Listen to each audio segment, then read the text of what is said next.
Привет! Я как-то делала видео о том, как я перерисовываю свою работу. Но потом я подумала, а почему бы не сделать видео о том, как я перерисовываю ваши работы? И сделала пост в ВК. Там откликнулось довольно много человек. Позже я делала еще один пост, но так ничего оттуда выбрать и не смогла. Некоторые арты я даже сохранила себе, например, вот этот арт с птицей, очень миленький. Были арты довольно высокого уровня, которые даже не имеет смысла перерисовывать, так как я пока хочу сохранить остатки своей самооценки. Были арты, где я вообще не могла понять, что нарисовано, но было из чего выбрать. Мне хотелось что-то легкое с минимум деталей. Позже в группе в ВК я выложу оригиналы и отмечу людей, так что все честно. И открывает видео Фурия в такой шапке-капюшоне.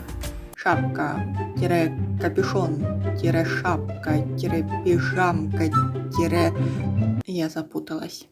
Кстати, то, что это такая шапка-капюшон, я досмотрелась уже после того, как нарисовала, так как сначала мне казалось, что это просто пижамка. Я сразу же решила убрать кроличьи уши, так как буквально вывернутый капюшон просто заградил бы их собой. Этот арт я нарисовала достаточно быстро, и, наверное, поэтому он получился таким ярким и чистеньким. Я долго не могла понять, какого цвета у персонажа глаза, поэтому просто зашла на страничку к человеку и нашла там пару артов с этим персонажем. Поначалу на его пижамке я хотела сделать застежку молнией, но потом решила заменить все на брошку в виде морковки. А на капюшоне сделать просто принт кроличьих ушек. Мол, он такой зайчик-кролик. Также я думала оставить просто залитый однотонный фон, но смотрелось пусто. Поэтому я добавила кусты и листву. Так смотрится уже интересно, будто он выпрыгнул из кустов, пытаясь шуточно напугать зрителя. У наших артов довольно большое различие, и если у человека дракон нежится и мило кутается в пижамку, явно получая удовольствие от тепла, то у меня он скорее дурачится и играет. На этом арте мне очень понравилась композиция. Мы как бы сами наблюдаем за пони сверху из-за дерева, а она, ничего не подозревая, бежит дальше. Я, кстати, так и не поняла, это пони или это пони-мумитроль. По мордочке просто похож. Лично я решила, что это пони, поэтому буду рисовать именно ее. Или его. Я сразу поменяла ракурс, так как на арте у человека мы смотрим на пони как бы сверху.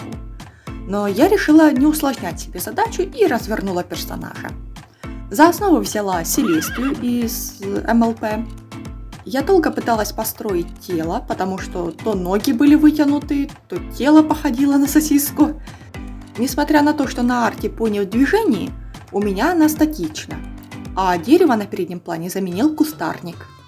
У человека на арте задний фон довольно светлый, но я затемнила у себя дальний фон, потому что каким бы сильным и ярким ни был огонь, весь лес он осветить не сможет. К тому же, когда человеческий глаз смотрит на что-то яркое, вещи в тени кажутся еще темнее. Поэтому оставляю свет на ближайших деревьях и траве. При этом их я делаю немного размытыми, а самого персонажа более четким, так как зритель смотрит именно на него. Кусты на переднем плане немного осветляю, так как листья на них подсвечиваются от света, но не сильно, чтобы они не перетягивали на себя внимание. Вот и все. Получились практически два разных арта, но у них угадываются общие черты. У человека на арте пони более расслабленно и беззаботно трусцой гуляет по лесу, а за ней шлейфом тянется огонь. В то время как у меня она напряжена, огонь с силой бьет из тела, а сама она прислушивается и озирается, словно ожидая нападения. Следующая у нас вот такая милая котейка. Ее, кстати, я рисовала дольше всего. Я немного уменьшила ей мордочку и развернула персонажа. Так она смотрит немного в сторону от зрителя, а не за кадр. Одну из ушек я решила опустить и вздернуть одну бровь, как будто что-то привлекло ее внимание и заинтересовало.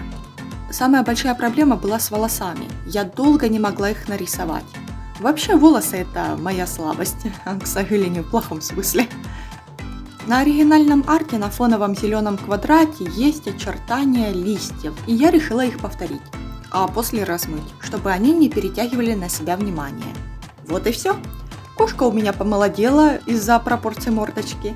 Я еще хотела сделать ей усы, но потом поняла, что они ей не очень подходят. Да и на оригинальном арте их нет. Спасибо за просмотр. Надеюсь и дальше экспериментировать с таким разговорным форматом. Позже в группе ВК или Инсте я выложу арты. Буду рада, если оцените видео и поделитесь им с друзьями. Пока!